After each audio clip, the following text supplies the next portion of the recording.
G'day, guys. Welcome back to Stat Chat Sports. You're here with me, Josh. I've got BT, Tazza, and Steve all on the call. We're here for the weekly AFL podcast. Today, fellas, we are reviewing round 10. We're almost halfway through the season. We're certainly cracking our way through it. Certainly enough of a sample size to know who's who in the zoo. And we're going to start it off with our regular segment, hits, misses, and hold fire. Steve, turning our attention over to you, we're looking for a team that was a big hit in round 10. I think the Hawks deserve the limelight this week, knocking over the Lions in a real tough game. I mean, it was just about even across all the stoppages. And I mean, you take a look at the stats, how they won that game. I don't know. They were beaten in just about every area. You know, hit outs, they got smashed in the hit outs, beaten here or there in the contested possessions and stuff like that. So to be able to come out on top is pretty good.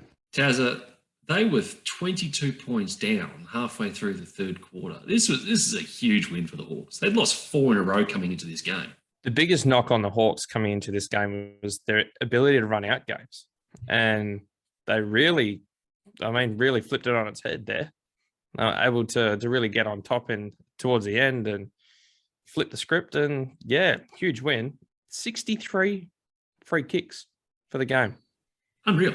That's the most in an AFL match for 10 years and the fourth most since 2000. That's unreal. BT, are you happy with this? Are you happy with the amount of free kicks going on here? What are we asking for? A raise for the umpires? Oh, just stop changing rules. It's hard. Yeah, the umpires they've been pretty shithouse, but it's obviously it's one of the hardest sports in the world to umpire because they're constantly changing rules and there's so many rules and the game's so fast. But they're trying to speed up a game, but they keep paying all these free kicks, which is clearly slowing down games. And they're going to crack down on like holding up play and so the defense can get back. They haven't cracked down on that at all. So they give away a free kick, they throw the ball up, slowly get back, defense is set. So, but on Hawthorn, that's a massive win based on the ladder now. If they lost that, they're practically out of finals. But now they're only 2 games out from the 8. So that was a huge win for them. This mid-pack of teams just keeps getting tighter and tighter. Steve, a couple of shout-outs to some defenders in this game. Sicily just keeps getting better and better. He's looking like the All-Australian defender. For me, the intercept defender, hands down. But Sam Frost. Steve, you'll love a defender getting forward and kicking a goal. First goal in 5 years for the big fella. You got to love that. That's pretty impressive. I think anytime a defender gets up there and kicks a goal, you can tell it's a good time for him because it doesn't happen very often. Especially when the coach puts them in the forward line as well. I mean, you gotta make the most of your chances, and Frosty, he certainly has. So you got to love that. Defense wins you games. In this case, he's won it. Defenders won it at the other end. So good on him. Tazza, also want to touch on, I guess, one of the real up-and-coming midfielders in the competition, the Nuke, John Newcomb. We were pretty big on this bloke in the pre-season video, and he's just taking it to another level. Yeah, old Duke Newcomb. He's tearing it apart this season. As a mid-season pickup last year, the Hawks have got a steal. I mean, he was dominating in the VFL last year. They thought, go on, give this bloke a go. And he's turned out to be the main cog in their midfield now. I mean, Tom Mitchell's numbers is a numbers man, but I think Newcomb is really the engine room of that midfield at the moment. And he's leading them. He's taking a team that's in a state of flux and in a bit of change, and he's really put them on his back and taken them with him. Yeah, no, it's a very good win for the Hawks. A couple of times that they've surprised us has been our hit for the week. Quick fire answer from you boys as well. I'll go across the crew. BT, can they make finals? Yes or no? Yes, they can. Steve? Yeah, I think they can. Tazza? No, too many other teams vying for it. I tend to agree as well. But as BT said, they're 2 games out. Hawks fans, you've got to be excited. Let us know in the comments if you're up and about and you think the Hawks are a sneaky chance to get back in the finals in 2022. BT, you're the man that likes to deliver the hard-hitting news and the bad news with your miss this round. There could have been. I could have gone a few ways. Like we could have gone Brisbane. That's a big loss for them. Obviously, Fremantle at home losing Collingwood. They should have won that. But that's a typical. They look like the old Fremantle there. That's how they play. And like we touched on it last week, they clearly can't play in wet weather. So they could have been the miss. Essendon again, another 6-goal loss. I think they're just shit.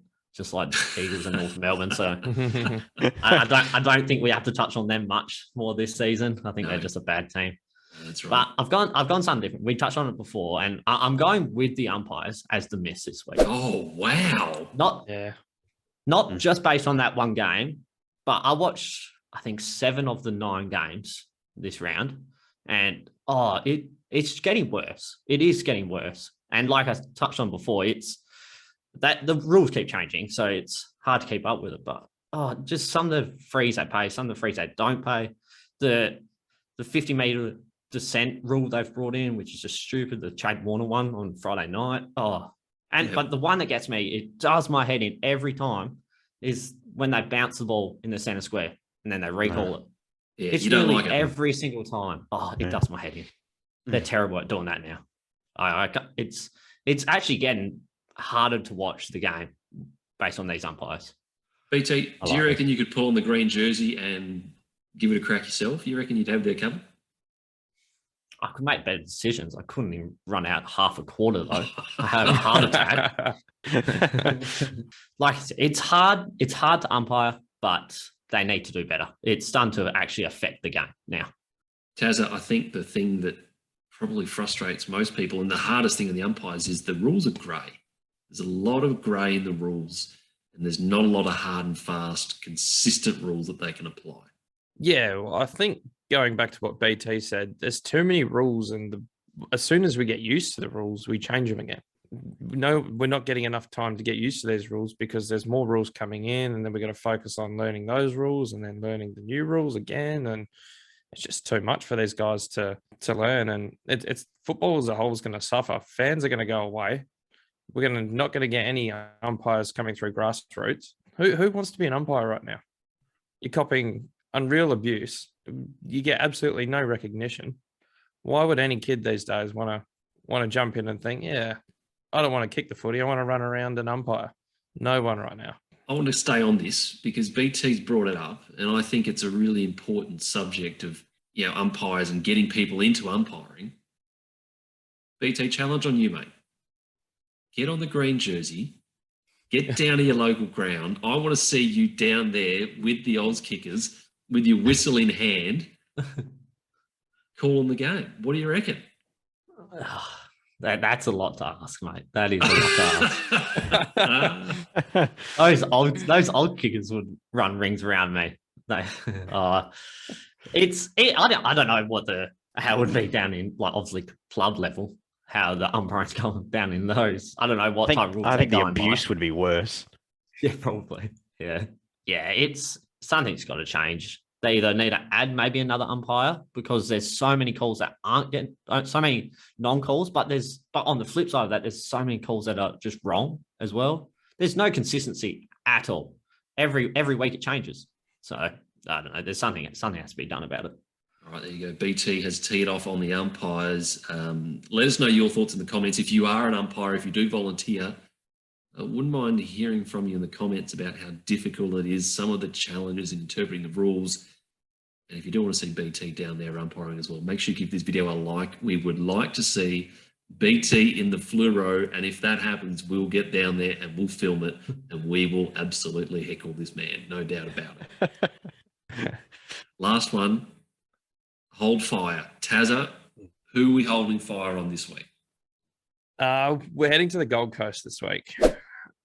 A lot's been said that Gold Coast, little soft draw coming up. A game against the Doggies, probably not expected to win this. They were competitive, but it kind of mixes up the win-loss ledger a little bit.